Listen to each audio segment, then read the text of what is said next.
Welcome back students आज हम science में चैप्टर 10 स्टार्ट करेंगे। The name of the chapter is matter.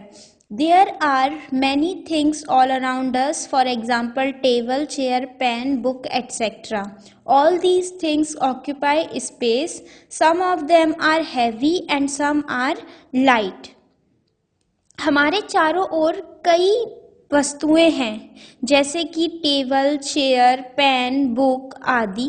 ये सब स्थान घेरती हैं।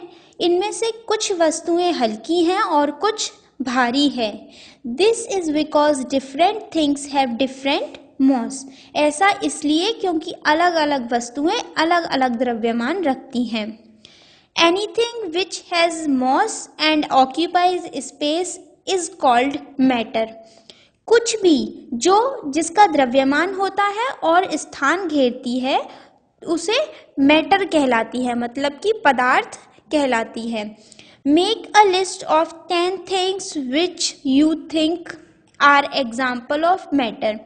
आपको 10 थिंग्स की लिस्ट बनानी है जो आपको मैटर लगती हैं। ओके, ये आपको खुद से करना है। आपको कोई भी 10 मैटर के नेम लिखने हैं जो भी आप सोचते हो कि हाँ ये एक मैटर है। Okay, activity time. Take a glass beaker and fill it with sugar.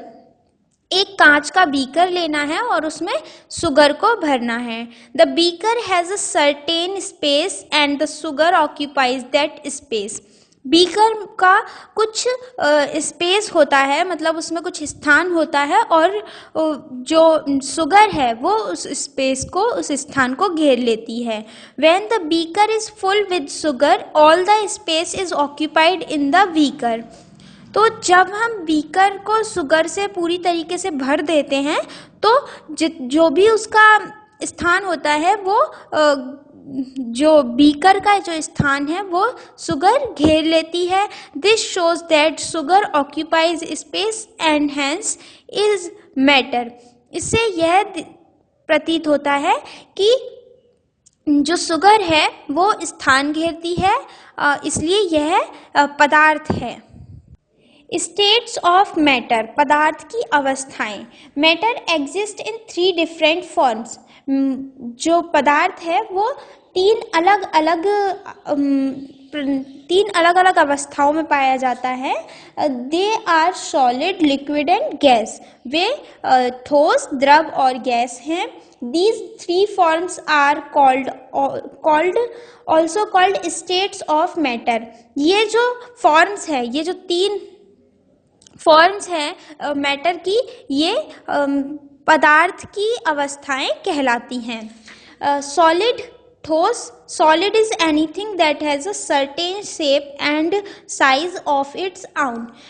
ठोस वे सब चीजें हैं जो कि जिनका अपना कुछ साइज होता, कुछ शेप होती है, उनका कुछ अपना आकार होता है और उनका अपना साइज होता है। Solids can be transferred from one vessel to another. Solids को, ठोस को एक वेसल से, एक बर्तन से दूसरे बर्तन में ट्रांसफर किया जा सकता है। सॉलिड्स कैन बी कट और heaped. Example of solids are brick, bat, tumbler, rock, pen, sand etcetera. Solid को काटा जा सकता है और उन्हें इकट्ठा किया जा सकता है। उदाहरण के लिए जो ठोस हैं वो हैं ब्रिक्स, ईंट, bat, tumbler, rock, pen, sand आदि। Activity time. Keep some sugar on the table. Try to heap it और gather it using your hand. आपको टेबल पर कुछ शुगर लेनी है और उसको मिलाने की और उसे इकट्ठा करने की कोशिश करनी है। Try it with common salt also. और ऐसा ही आपको साल्ट के साथ भी करना है। You will find that you can heap sugar and salt. तो आप पाएंगे कि आप शुगर और साल्ट को इकट्ठा कर सकते हैं और मिला सकते हैं। Sugar and salt are solids which can be heaped.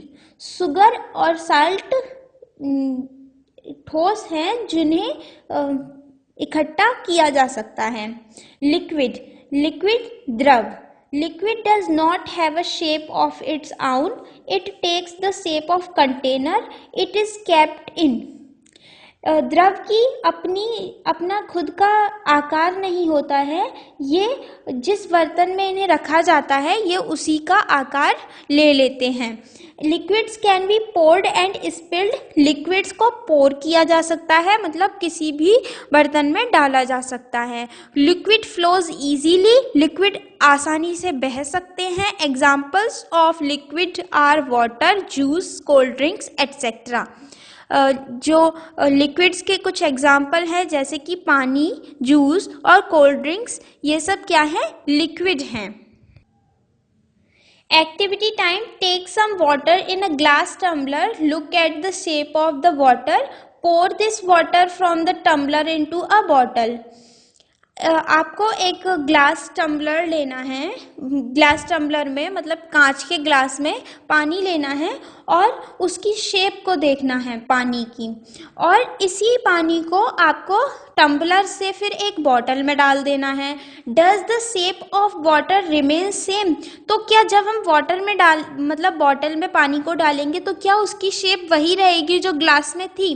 Now take 5 vessels of different shapes, pour water into all these vessels। अब आपको अलग अलग आकार के 5 बर्तन लेने हैं और उनको में पानी डालना है। Is the shape of the water same in the all vessels? तो क्या सभी वेसल्स में पानी की जो शेप है वो सेम रहेगी? नहीं, क्योंकि पानी जो होता है वो जिस बर्तन में डाला जाता है वो उसी का आकार ले लेता है। जैसे कि ये पॉट है, इसमें हमने पानी को डाला तो उसने उसका आकार ले लिया, बॉटल में डाला तो बॉटल का। इस तरीके से जिस बर्तन में हम डालेंगे वो उसी की शेप ले लेता है। अब gas has no shape on size और size of its own. Gas का ना तो अपना खुद का साइज आकार होता है, ना ही उसकी कोई साइज होती है। इट इज़ इनविजिबल, यह अदृश्य है। Air present around all around us is a mixture of many gases. हमारे चारों ओर हवा प्रेजेंट होती है जो कि कई प्रकार की गैसों का मिश्रण है। It takes up the shape of the container in which it is kept. यह जिस बर्तन में या जिस कंटेनर में डाला जाता है इसको, ये उसी का आकार ले लेती है। For example, when we pump air in the cycle tyre it takes up the shape of the cycle tyre. जब हम साइकिल की टायर में हवा भरते हैं तो ये साइकिल टायर का ही आकार ले लेती है। Example of gases are LPG, carbon dioxide, oxygen, hydrogen etcetera. गैसों के उदाहरण LPG, carbon dioxide, oxygen, hydrogen, ये सब क्या है, गैसें हैं। Activity time, blow 2 air balloons of different shapes. It is the shape of the air in the one balloon the same as that of the air in the other balloon। आपको 2 अलग अलग shape के balloons लेने हैं और उनमें हवा भरनी है। क्या जो एयर की शेप है क्या वो दोनों बलून्स में सेम रहेगी जैसे कि पहले बलून में थी? क्या वो वैसे ही सेकंड बलून में रहेगी? नो, इट इज़ नॉट, ऐसा नहीं होगा। Air takes the shape of the balloon in which it is filled. Air जो है वो उसी का शेप ले लेगी जिस बलून में उसको फिल किया गया है। Difference between solid, liquid and gases. Solid have definite shape और वॉल्यूम। ठोस का एक निश्चित आयतन और निश्चित आकार होता है। Liquids have definite volume but no definite shape. द्रव का निश्चित आयतन तो होता है लेकिन उनका निश्चित आकार नहीं होता है। Gases have no definite shape और वॉल्यूम। गैस का न तो आकार ही निश्चित होता है और ना ही आयतन। Change of states.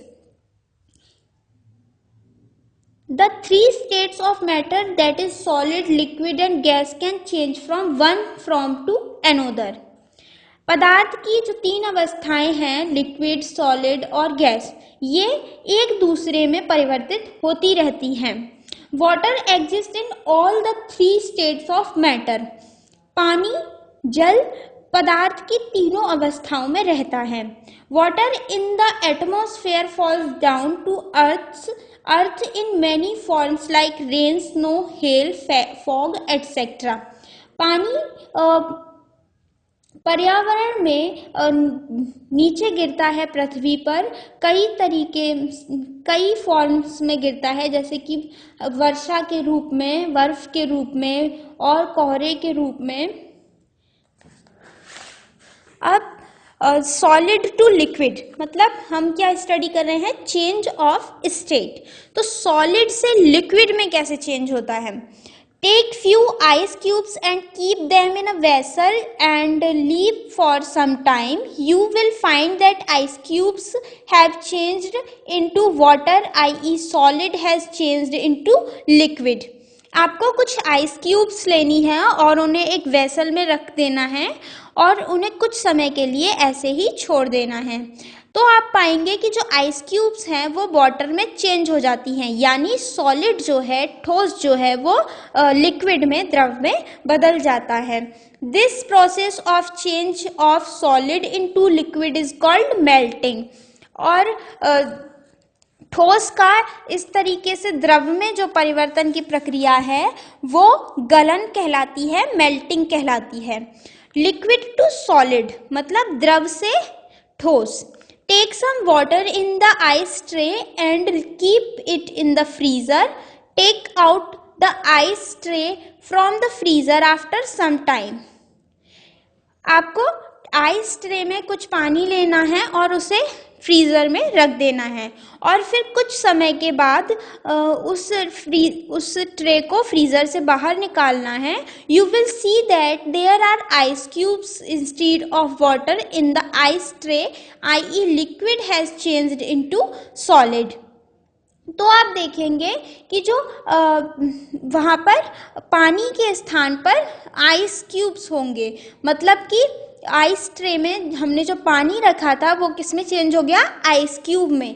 तो इसका मतलब है यानी जो जल है, द्रव जो है वो ठोस में बदल गया. This process of change of liquid into solid is called freezing. और द्रव की इस तरह से ठोस में बदलने की जो प्रक्रिया है वो फ्रीजिंग कहलाती है, हिमीकरण कहलाती है. Liquid to gas. अब द्रव से gas. Take water in a vessel and kept it on a gas stove. The water will start boiling after some time and vapors will start rising up in the air, i.e. liquid will change into gas. आपको एक बर्तन में पानी लेना है और उसे gas stove पर रख देंगे और जो वाटर होगा वो उबलना शुरू हो जाएगा कुछ समय के बाद और वो भाप जो होगी वो ऊपर निकलने लगेगी हवा में, यानी जो लिक्विड जो होता है वो liquid will change into gas, मतलब कि द्रव गैस में बदलता है. This process of change of liquid into gas is called evaporation. ये जो लिक्विड की गैस में बदलने की जो प्रक्रिया है ये इवेपोरेशन कहलाती है, वाष्पीकरण कहलाती है. Gas to liquid. गैस से लिक्विड. व्हेन स्टीम और vapour is cooled it changes back into water, i.e. Gas changes into liquid. जब स्टीम या वेपर को मतलब भाप को आप ठंडा करेंगे तो ये फिर से पानी में बदल जाएगी, यानी गैस जो होती है वो द्रव में परिवर्तित हो जाती है. This process of change of gas into liquid is called condensation. Gas की द्रव में बदलने की यह प्रक्रिया कंडेंसेशन कहलाती है, द्रवण कहलाती है. Evaporation is similar to boiling. Evaporation boiling के समान होता है. ये चैप्टर आपका फिनिश होता है। आपको इस चैप्टर को अच्छे से रीड करना है और अच्छे से समझना है, और इसकी एक्सरसाइज की PDF आपको सेंड कर दी जाएगी। उसमें से उसको आपको नोटबुक में नोट करना है और उससे अच्छे से लर्न करना है।